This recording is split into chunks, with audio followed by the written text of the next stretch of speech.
Right, today I'm just talking about vanishing points with regard to perspective and how they relate to horizon lines.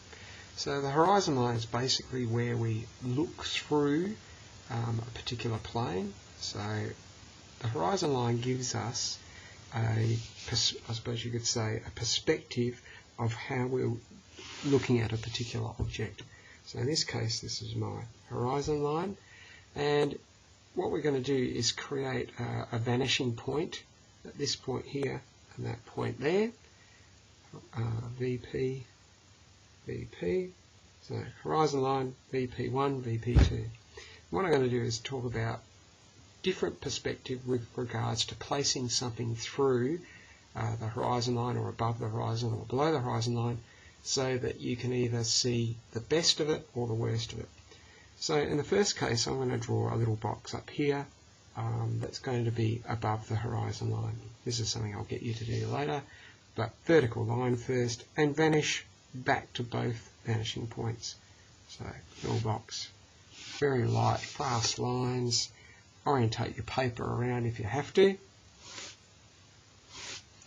and we're going to create a little box, and these vertical lines have to be vanished back.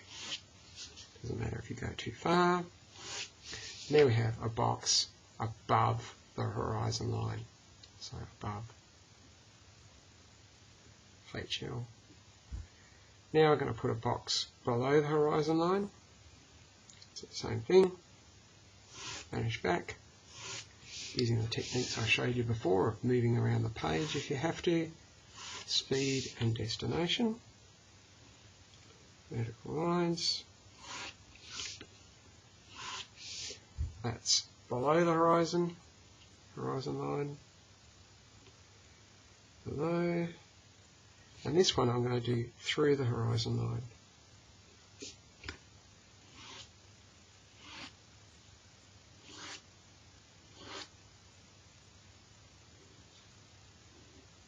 So obviously through the horizon line.